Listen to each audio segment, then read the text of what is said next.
Sangharato va Sanghavihinaha Yasya Brahmani Ramate Chetam Nandati Nandati Nandatyeva Yogarato va Bhogarato va Sangharato va Sanghavihinaha Yasya Brahmani Ramate Chetam Nandati Nandati Nandatyeva.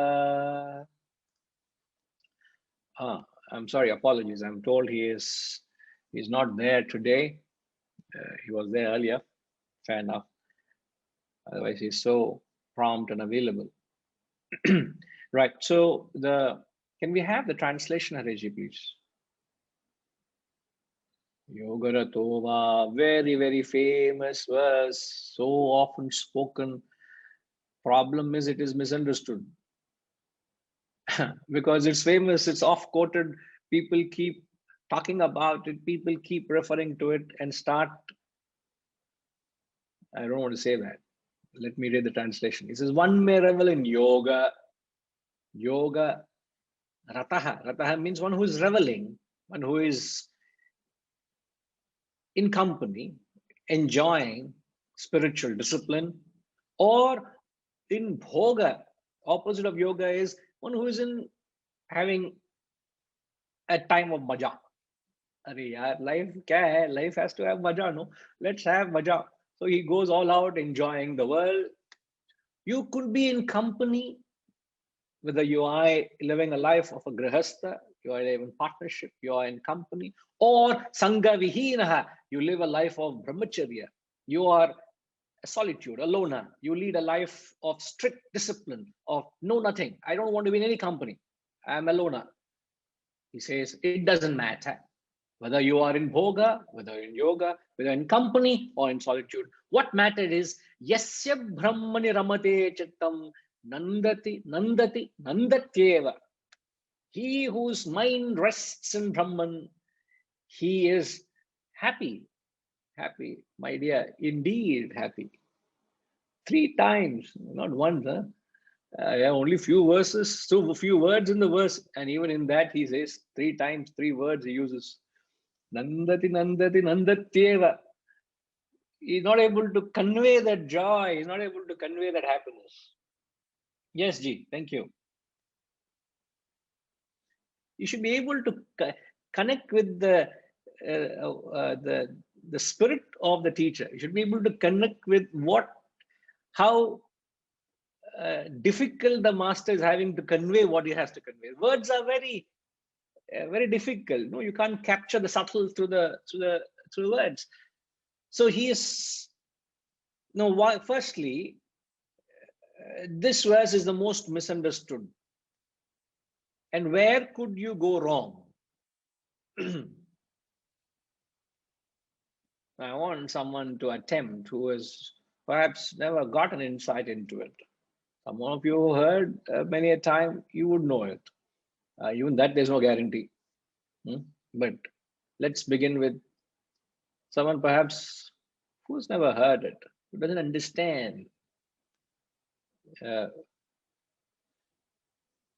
possible misconception of this message.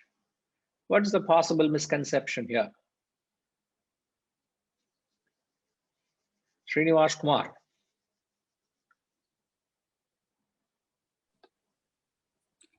Good morning, Guruji. Well, I'll make my attempt. I think it could be I think it could be misconstrued that a person who does yoga, who does spiritual discipline, I'm just literally looking at the translation, and enjoys life is a true Brahman, so to speak. Could be misconstrued that way. Because I have done this, I've attained, I'm happy. Hats off to your original thought, Srimiji. It's just the translation turned upside down. No, short of making a mockery of it. Very sorry to say. No, no, no. In fact, see, he's talking either you can revel in spiritual discipline, means you can lead a life of a spiritual strict adherence to strict spiritual vows, or you take a life of license, man. You live a life of a playboy, literally. A life has only fun, man. Right? From anything you do is only luxury and comforts, and pamper yourself with every possible sense organ is just inundated with, you don't put perfume all over, you put perfume on your nostrils. Inside is so much soaked with you want enjoyment. Everything is suffocatingly suffocating. You live that kind of a life. He says it doesn't matter. You can be life of Lord Rama, you can live a life of Lord Krishna, it doesn't matter. Chuma, I'm just taking a reference to understand what he says. 16,000 gopis you can have, or just stick to one Sita. Whatever, or you don't have any Sita also in your life. It doesn't matter, he's saying. What matters is your thought on Brahman, your thought on the self, thought on the higher. That's important. Where could it be misunderstood?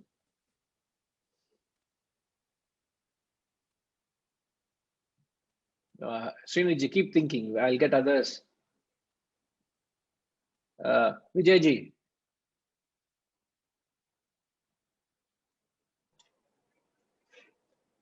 Pranam Guruji.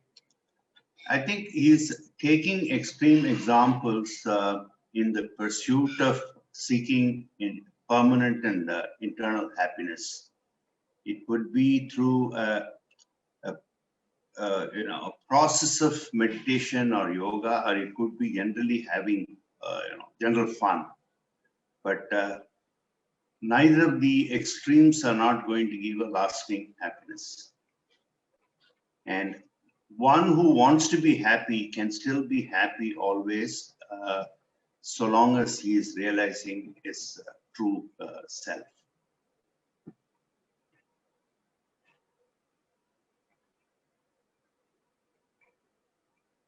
I'm afraid, no, Ji.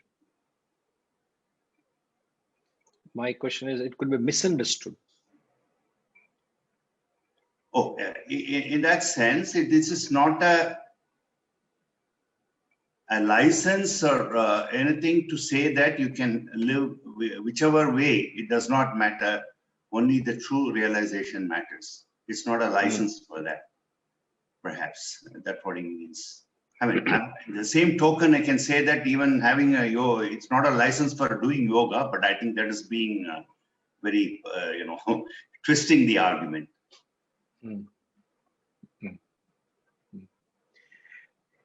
In fact, you're right. People have literally taken this verse and started practicing it. This is not a verse to be practiced. Then what is it? It is a state of a man who's already reached that state of perfection. It is not something you and I start practicing, thereby taking a license. Oh, it really doesn't matter what I do. It really doesn't matter if I live a life of discipline or live a life of license. If I live a life of company or if I live a life of solitude, it really doesn't matter. So I can do whatever I think is right because the Shastra is saying. And this is where people have gone wrong. You cannot take this verse as a abhyasa. It is a statement of anubhavam, experience. So what is anubhavam here? What is the Hirenji? What is the crux in the verse?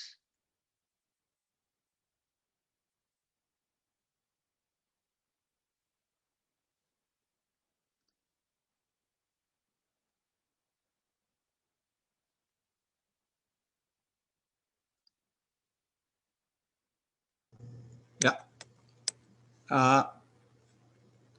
I think I'm not sure exactly what word you are looking for, but the previous question about misconstruing about by somebody is that I might be leading a very spiritual life, in my mind at least, or in my way I live, or I might live a very sort of rajasic life. Hmm. Yeah. But I still may not have, I mean, normally our understanding is that if I live a spiritual life, it is easier to get into the, what you call swatic feelings or swatic situation, but not necessarily true probably. And what is my understanding is that if I live a very rajasic life, whatever I want to do, being a playboy, it will be very difficult for me to get to swatic stage. So in both cases, it is the self-discipline or which will take me out of either way and take it to the higher level, the Brahman level. Correct. So that is a misconstrued, yeah.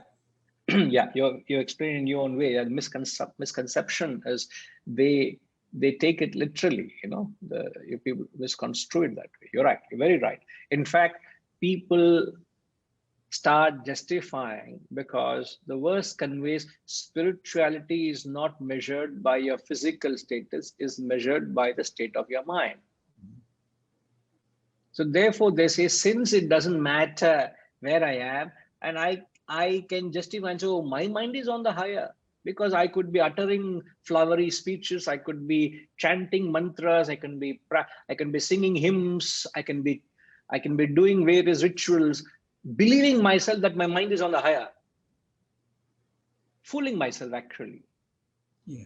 So people use this verse as a justification. So don't ever fall a trap into this state, even though spirituality is not determined by your physical status and location.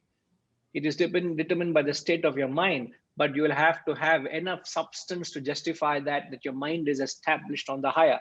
Enough sadhana you must do to be able to get your mind anchored onto the higher. And if your mind rests on the higher, so the crux in the verse is your mind established in the self? Is your mind resting in the Brahman? And if your mind is truly resting on Brahman, then he says, Nandati, Nandati, Nandatyeva. Can I ask a question right here also? So Yes, please. is it easier for somebody who is spiritual, in general sense, what we understand as spiritual, to get to that higher level than a rajasic person? Is it easier for a spiritual person to reach to the higher level, okay, than a person living a rajasic life? See, I would rephrase your question and then clarify, please. Is this what you're asking? Is it easier for a person who is leading a life of yoga than apparently indulging in the world? Means a person who is leading an indulgent life, a sensual life, right? A life, let's say, of a grihastha. Is that what you're saying? A person is a family man who is living a normal householder, a life of a householder. Yes. Okay. So is it easier for a man who is put on a robe, an ochre robe? Is it easier for him to reach enlightenment, or a person who is a householder? Is this what you're asking?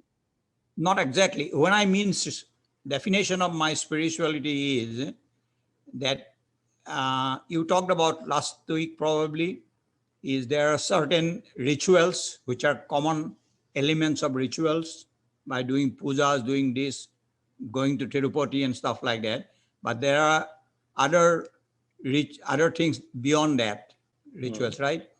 That person I would consider to be more more spiritual, right? Who can think beyond common elements of rituals. So that is one person. The other person is more like involved with the elements of rituality, normal life, or indulging in life. That person would have probably more difficulty to reach state of Brahman. Obviously. In fact, you're right. In fact, the fact that you have clearly spelled it out, a person who holds on to the essentials of religion, vis-a-vis who's caught up with the non-essentials and who's running behind the world, is he going to reach the higher? Obviously, the person who has got his accent right on the essentials, the spiritual essentials of life, or the religion, he is going to reach the higher. Obviously, not someone who is caught up in the non-essentials. You know, in fact, that's what he says. If you remember in the 17th verse, he says, 100 lives thus. If you live a life 100 lives, performing those charitable deeds, you know, practicing vows, it will not give you liberation. He spelled it clearly, isn't it? So it's going to no way do good to you. Okay. Right? Thank you. Right. Yeah.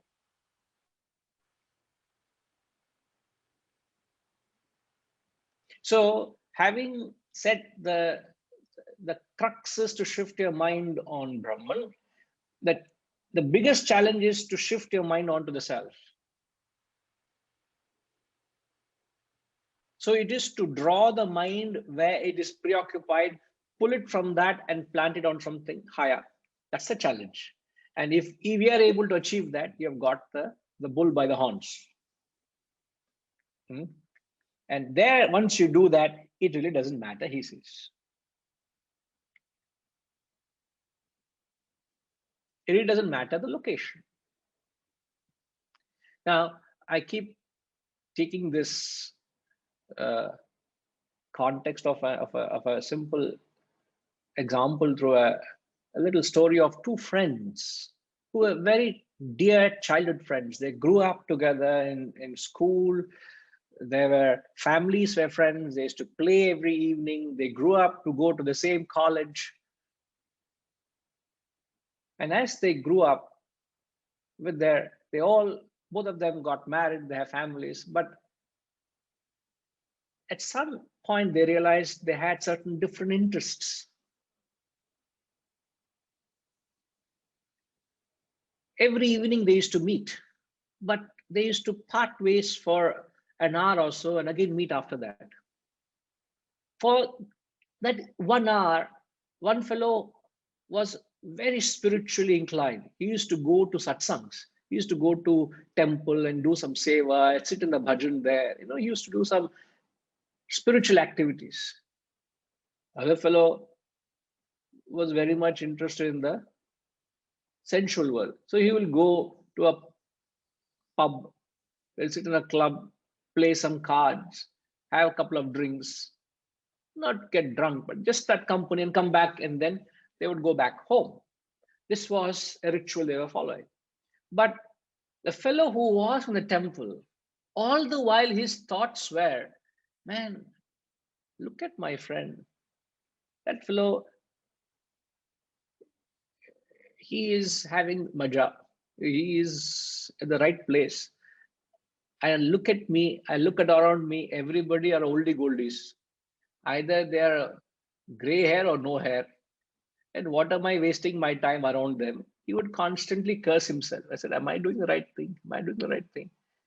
But my mother told me this, never mind, I'll do it because she told me. So he was always doing it, but his mind was in the pub. And the fellow in the pub, looking around at the people and what they have, what they're doing, he felt deep within there was something bothering him, something pricking him. And he was thinking of his a friend who was doing some great good work. You know, he's doing some charity, he's being spiritual, he's doing so good. He used to envy his other friend. I wish I had that aptitude to life. I don't know what has got into me. I'm not able to get over this weakness of, you know, gambling and that and this. Reddy Garu, I want to ask you, who by your understanding would you define a person as spiritual, and who by your understanding is as material person? Pranam Guruji. In my view of understanding, the person who is going to the pub could be more of spiritually aligned, even though physically he's there in the pub, but mentally he's been aligned to the good cause of things, what he's been thinking about. In the context of this verse also says that ultimately your mind, where is your mind? Where you place your mind, wherever you may be in this planet. So mind is the pivotal point for everything. Therefore, what is the conclusion? So I'm not saying that we need to. It doesn't matter. Let's all go to the pub. Huh? No, that's what I mean to No, say. don't see, everything has a conclusion. Tasma, therefore. What is the therefore conclusion? Therefore, conclusion is I hope. wherever you are there, but your mind should be on Brahman. That's a spiritual thinking. That's what it could be. But that may not be practicable by going there and trying to do this. In this context, most probably they are together, they are able to think one another. But in a reality, it may not be possible. So it could be where you are there itself, you are not able to focus. So being there and be focusing somewhere could be a more challenging. No, you need, therefore, the two things. Firstly, one, as rightly said, it is the state of mind that truly defines a spiritual person, which is exactly the verse is saying. But for a person who has got a grip over his mind, it really doesn't matter. But in order to get a grip over your mind, you need to give a conducive soil. Isn't it? Correct, Guruji. When you have a grip over mind, I don't think we'll go to the pub. So that going to the pub and praying about the God doesn't arise at all. When you have a real grip on your mind, so you know where you to take a call on that. Correct. No, it wouldn't really augur at all for you to do that extreme act. Is just trying to magnify what really matters is the interior, but not the exterior. So we can't judge people by what you see them do, isn't it? Yeah. We can't judge them. We do not know why somebody has done something like that. That's You true. get what I'm saying? That's true. So it is the state of mind that determines, that defines. So, but in order to get a control over the mind, you need to have a conducive environment. The context, I'm sure you all have heard in Ramayana. You remember the context in Ramayana, any one of you? Which talks about the danger in facing, you can't control your senses when you're face to face with a sense object.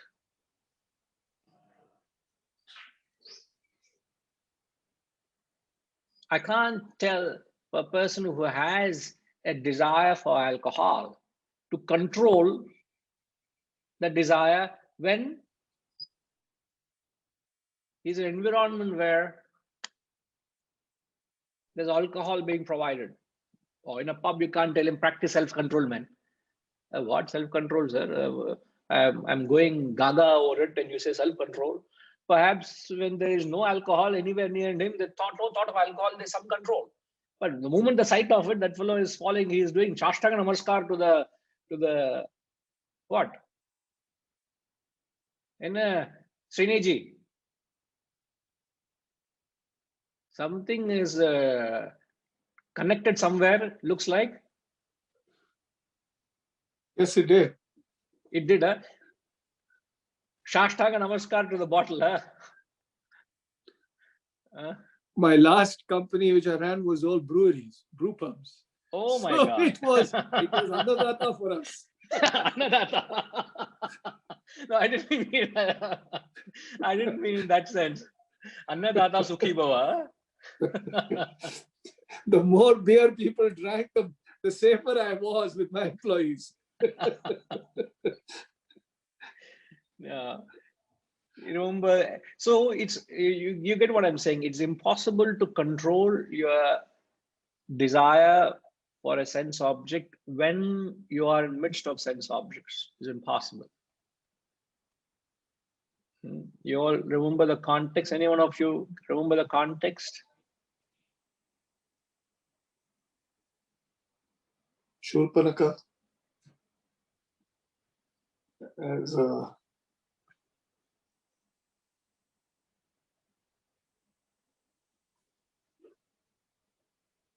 See, there was a character called Vali. Vali was the brother of Sugriva. And Sugriva was a righteous monkey king. He had a kingdom, a monkey king.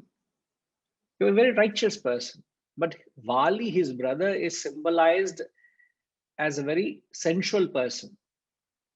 What he did, he took over his brother's kingdom and his wife, and he kicked his brother out. That was the kind of character Vali was. And when Sugriva surrendered to Rama to help him, Sugriva said, I am happy to help you, but I don't have an army. My whole kingdom has been taken over by my own brother. The fellow is a crook. But if you can kill him and give back my kingdom and my army, my whole army, including me, are at your feet to serve whatever you say. So you please help me to kill. And to cut the story short, in those days of warfare, what Rama did was not acceptable. Sidhuji, you know what Rama did? Sidhuji? You know the story? And the philosophy also. Yeah. What he did? He did, I think, from behind a tree, he shot the arrow. Yeah. So he told Sugriva to challenge Vali, his brother, for a single combat. Because they were very strong people. So both of them were in a single combat, and then he told Sugriva that I will kill. How? I will hide behind a tree and shoot. Sir, Saitaraman sir, can you tell me why Rama had to do that? It is ridiculed. Many people hold this act of Rama in a very light note because it is against the rule of warfare. When two people are fighting, you go and shoot. It's possible today, but not those days of warfare. And for a caliber of Rama, for him to do that is not acceptable. So why did Rama hide behind a tree and shoot?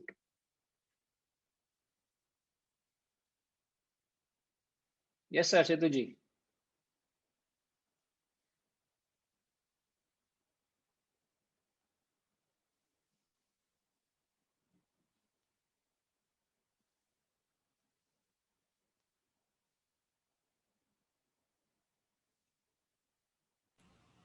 Yeah.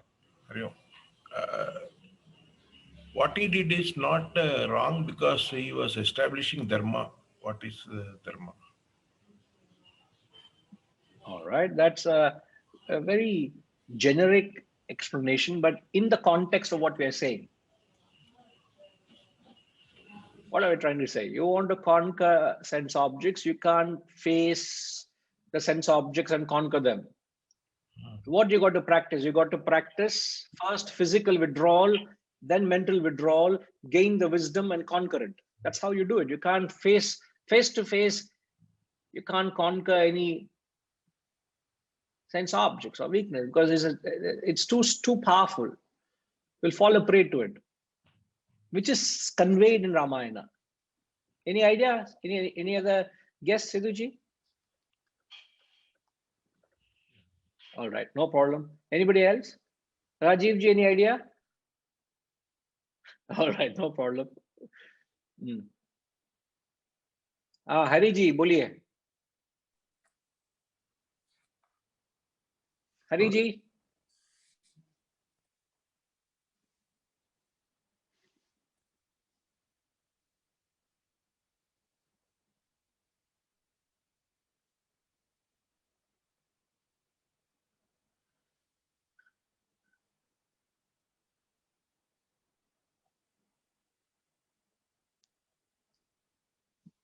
Is there some difficulty today?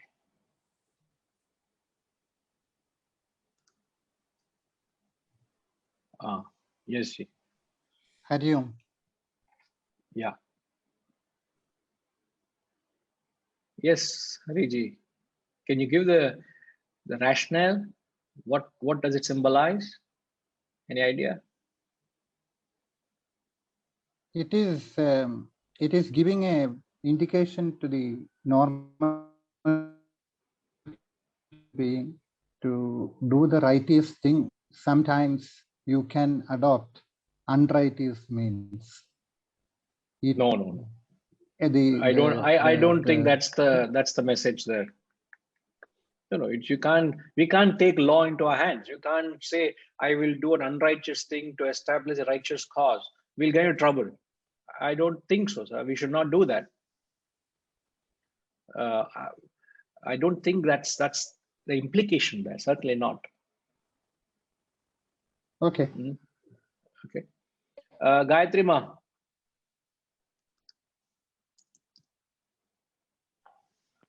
Yeah, Vali had a boon, Guruji. Yes. Yeah, Vali had a boon that whoever fights with him, he will get that half the strength of that opponent. So if Rama is in front, he will get half of that strength. So it will never be a win situation. Correct.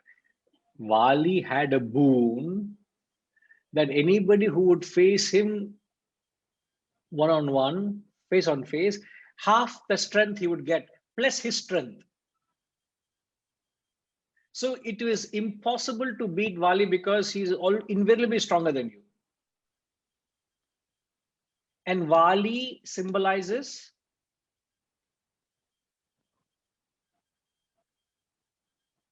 Sensual pleasures. That's Vali symbolizes sense objects or sensual pleasures. So you can't conquer sensual pleasures head on with them. You can't have the arrogance and say, oh, I will stand. I have the strength to conquer them. No way. You will fall flat. You will fall a prey to the sensual pleasures. You will fall a prey to that greed or the obsession or that vega of the senses. You can't ever poo-poo your senses. You can't hold your senses in light regard.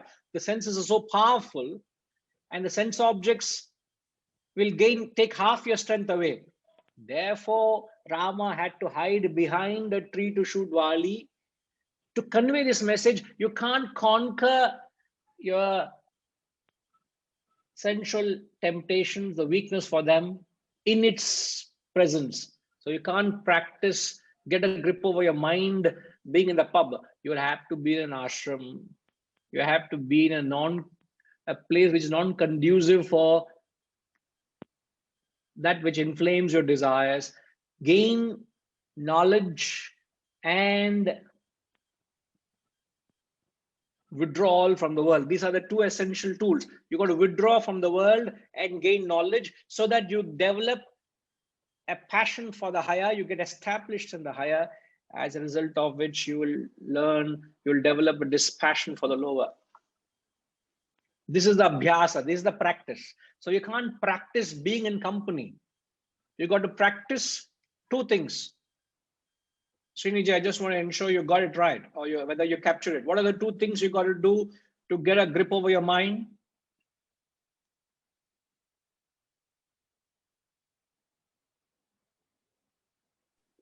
No, repeat it, please.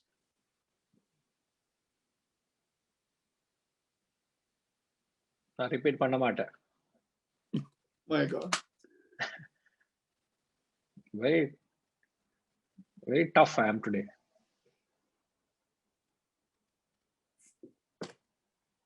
The two things. Okay, what is it will not help you control the mind to begin with?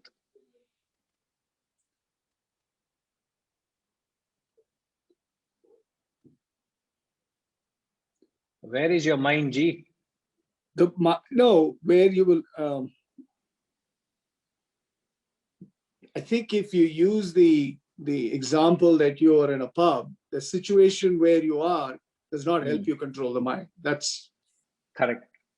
The environment overwhelms you, and you will have no strength to control the mind with your intellect. Correct? correct. Correct. So therefore, what do you need to do to get a control or gain strength so that you will be able to handle your mind?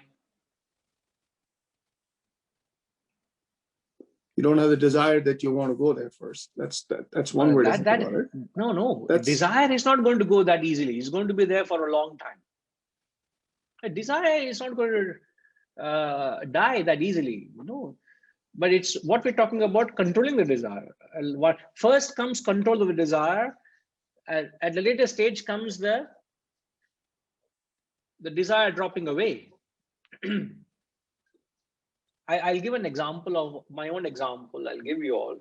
But before I do that, I am saying now what I said earlier. You said, can I repeat it? I'm repeating here, Sriniji. The two things you need to practice. And it's important to note because many people here misunderstand the verse. So what needs to be practiced to control the mind first is withdrawal from the sense objects. Means you can't be amid sense objects. You've got to physically withdraw from the world into an environment which is conducive. Conducive for what? For instilling higher knowledge. So what you do is physical withdrawal and then gain higher knowledge. Now, when you gain higher knowledge, you will have capacity to withdraw further from the world. When you withdraw from the world further, you can gain more knowledge. So these two are two pedals, interdependent. Now, for example, even to just receive this knowledge from a guru, are you not withdrawing from the world? You tell your friends and your family, I'm not available. Just for this hour, I am not available. I'm not available for any phone calls, no messages. I'm not available to the world. So you cut off, withdraw from the world temporarily. And what are you doing? If you just withdraw and just sit quietly on your own, it's just a matter of time. You'll go mentally restless, isn't it? Man, you'll be fidgety. You'll just want to pick up. Hey, just sleep. I want to see what is that message. I just want to do that. You can't be quiet without doing anything. So you withdraw and you supplement that mental availability with knowledge. By withdrawing, what are you doing? You have created the mental availability. And having created mental availability, give knowledge. And then give little time. Let knowledge settle down. When knowledge settles down, what happens? You gain more maturity to withdraw a little more from the world. More mental availability, more knowledge. Now you're only having once a week. You say, no, I need to study this Shastras a little more. Is there any other possibility I can learn? I want to explore further. I want to investigate on this knowledge. I want to experience what these Shastras are saying. So you want to withdraw further. I think I can do this. I can do that. That kind of a practice. And then comes a time you go and test your desire again in the world. Have you gained enough maturity, enough wisdom to contain the mind so that the world doesn't inundate you? Once in a while, go and test out. This is what you should do. And I have done that initial sadhana of my life, my spiritual journey. I spent 5 years in an ashram where we're not supposed to go out. There is no newspaper, there is no nothing. There was a protective environment, no television. Once in a while, we used to get guests. That's when you know it's a Sunday or a Saturday. So I led a certain disciplined life, a certain tapas we did. And once in a year, we used to be taken to different parts of India for some spiritual lectures of a guru. You know, guru is going for, let's say, he's going to Calcutta. Students would go with him to Calcutta just for that, over that week. And then you attend a few events and you meet different people, you have exposed to the world. But that 1 year or so, to a large extent, you have not contacted the world. You have been doing tapas. So when you go out, the world out there, what does the sense object, what do they do? Hariji, what do the sense objects do? In an ashram, nothing happened, nothing came to your mind.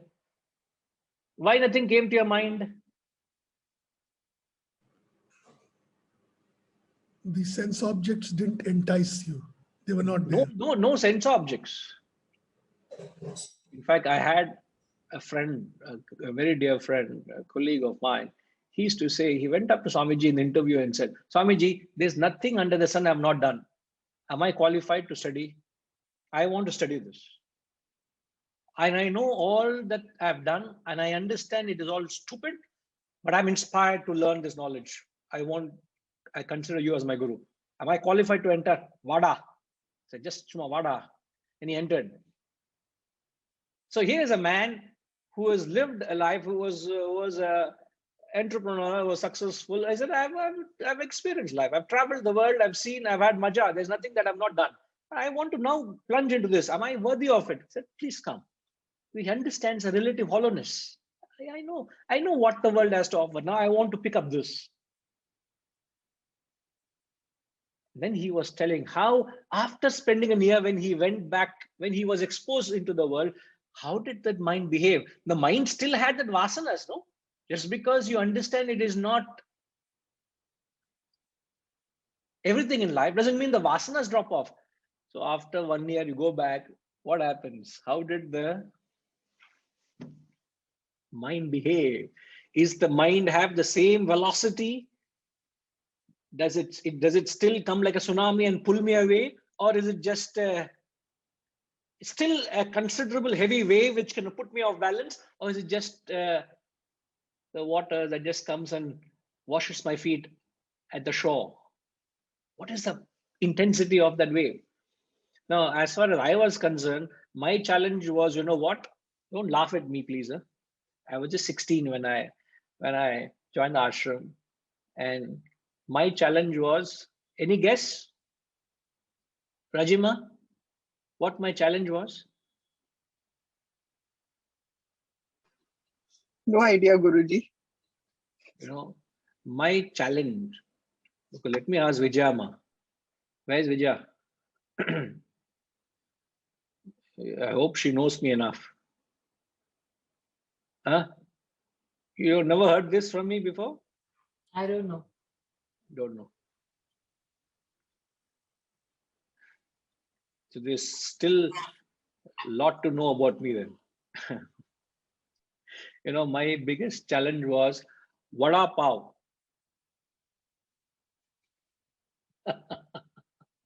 Because my first time I had gone to Maharashtra and I had vada pav somewhere. And I've got a hang of it. Oh my God, it was heavenly. Vada pav is heaven for me. Those days, huh? Harishi, those days. His eyes are lit and then he was, you know, Harishi is excited. Harishi, those days, vada pav. Is it not when we remember last year sometime we all went to a restaurant, Rajima, Harishi? Remember? You ordered vada pav, did not mention this? And thereafter, if I in vada pav, ashram also makes vada pav. It is nowhere near the vada pav, which, you know, where you get it. The best vada pav, if you want to have, there is a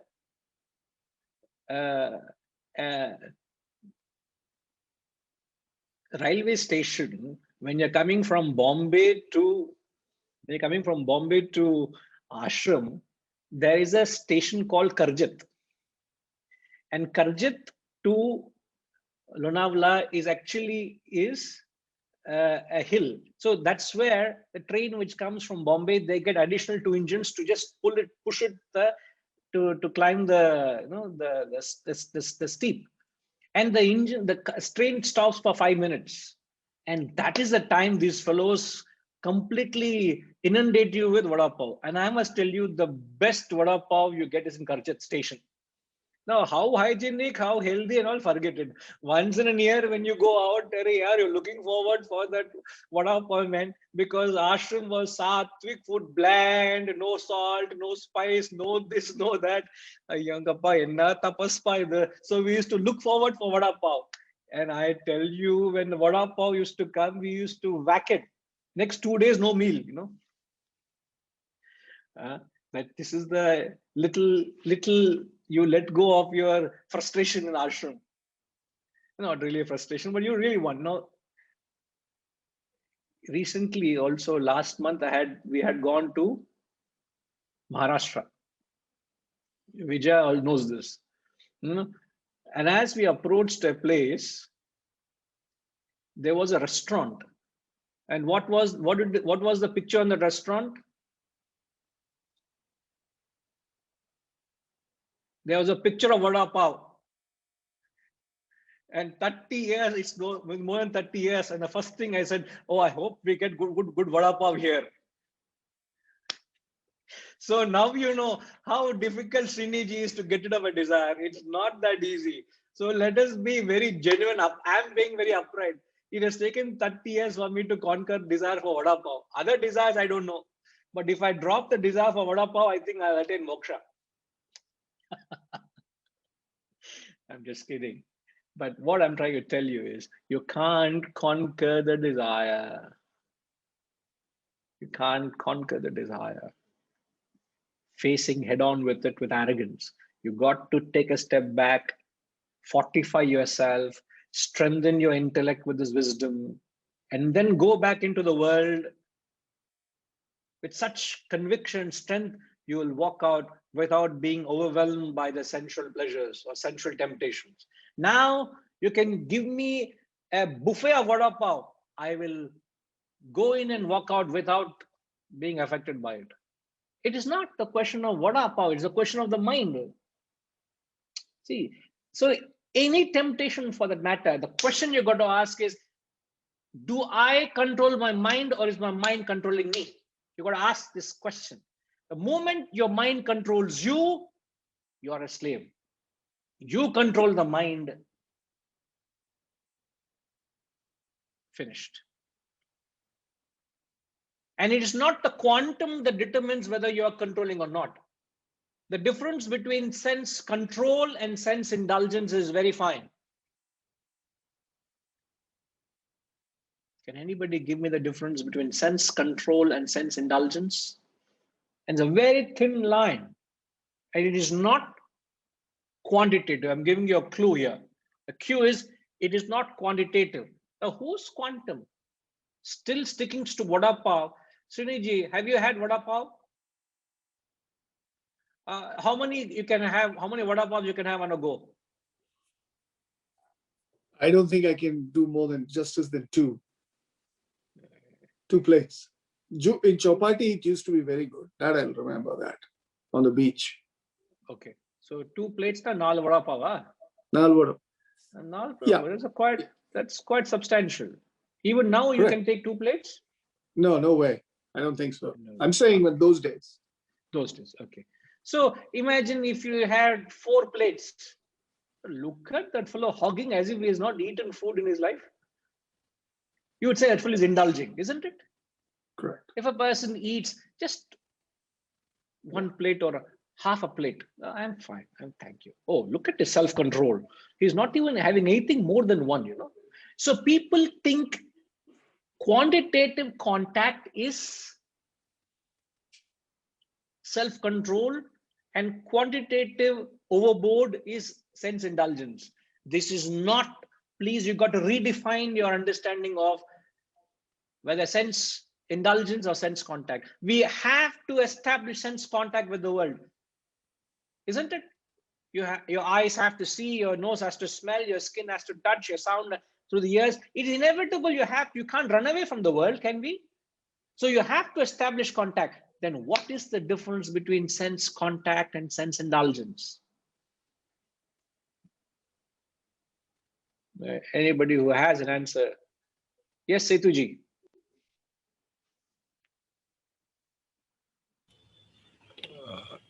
You should have capacity to withdraw. That is self-control. You may take when necessary even 10, but when you want to say no, you can say no. Like Janaka Maharaja, you know, he can just leave the palace anytime he wants. Mm.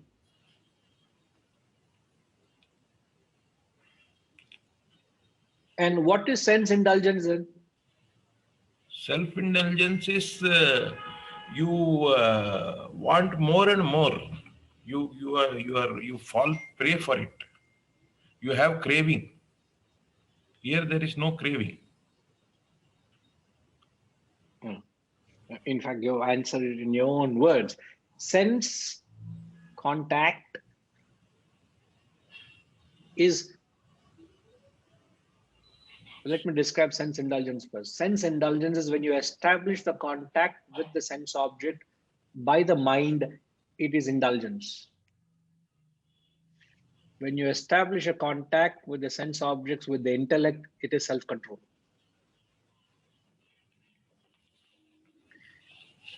And you know whether it is your mind that is establishing the contact or it is the intellect that is establishing contact. You know deep within what has established that contact. Is it the mind or the intellect? And the distinct nature of the mind contacting the sense object. Reddy Garu, there is 3 stages. Harishji, yes, capture it. 3 stages when mind contacts a sense object is before, while, after the experience. You may have heard this before, but it is very important, apt in the context. It completes the picture, it seals the concept. When mind contacts a sense object, there is 3 stages of an experience: before the experience of you acquiring the object, while you are contacting the object, after the experience of the contact. What is the state of mind before, while, after? Let's go step by step. What is the state of the mind before you contact the sense object, sir?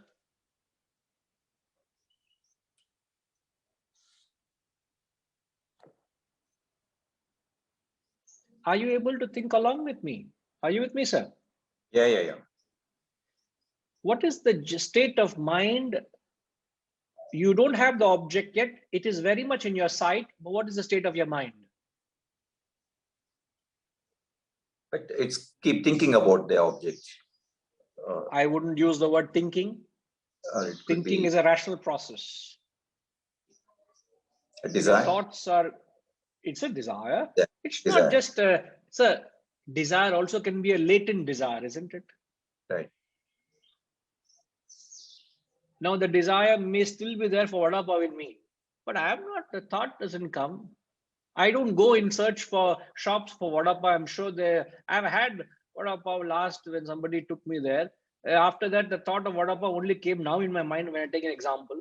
There is no thought. The desire may be there, but it's latent, almost no desire. So, but what is the mind when you are sensual indulgence, when you call?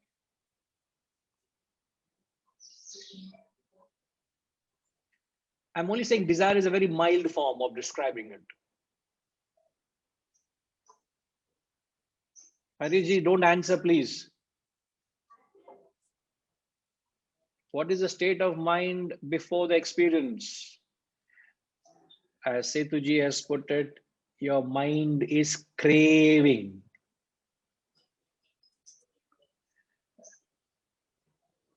Craving. Now, what are other synonyms or explain craving?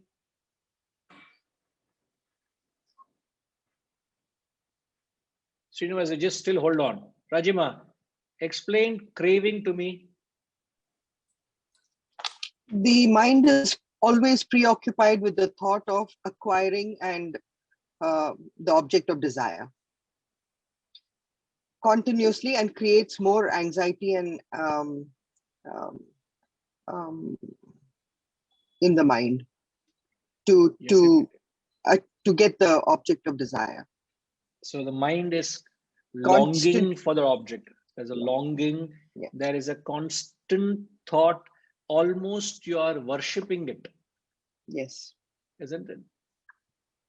You're constantly giving a license to the mind. You go there. You go there. It's not wrong. Go ahead. Get it. Get it. Get it. That wanting. It becomes an obsession. Craving is an obsession. You can't not stop thinking of it.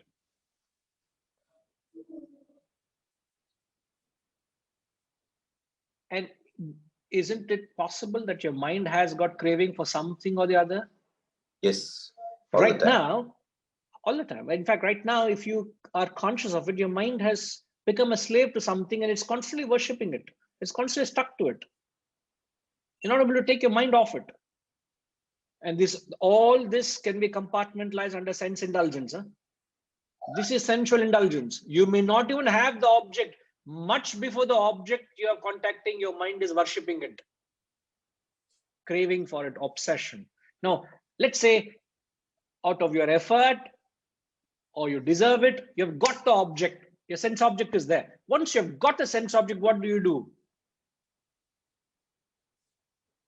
You start going berserk.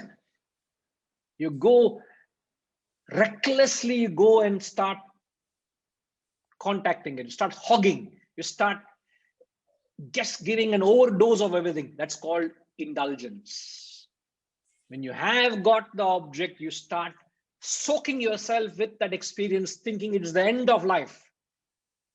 Before you get it, you are obsessively wanting, craving, longing, worshipping. When you got it, you are... Deep in pleasure. I'm sorry, sir? Deep in pleasure. Pleasure. You're just, yeah, you've become so can say- swayed by the pleasure and the temptation and the thing you are indulging. When everything has subsided, once the experience has gone by, what do?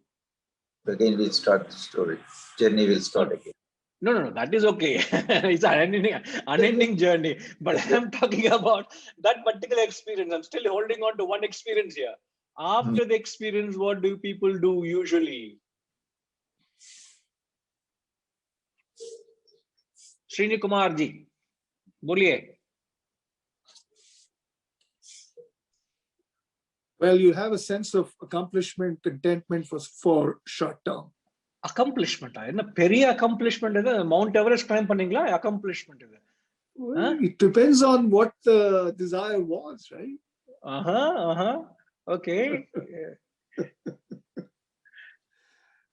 So Yeah, then- I mean, you have a sense of contentment more than anything else, and you feel happy in a lower state of mind. You say, hey, I was really happy, and that's what I feel. The after. If it's a vada pav, I feel full and enjoyed. Satiated. They're only temporary though, Yes. anything that is, see the terms you use, satiated, contented, happiness, they are not used in something which is fleeting and passing. If you're truly satiated, truly contented, truly happy, it has to be permanent. So these positive terminologies are used in a context. With the discussion, I'm keeping our spiritual discussion or in spiritual lobbies. They have a deeper connotation. You can't say I'm contented, but it's only temporary. It has to be lasting. It has to be your nature. You get what I'm saying? Bliss is your nature. You radiate that spirit of contentment and joy. It can't be like a feather in a summer breeze. It can't be fluctuating.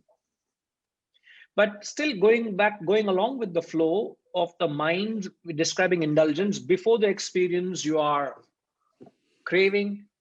While the experience going on, you are recklessly indulging. After the experience, you are lingering.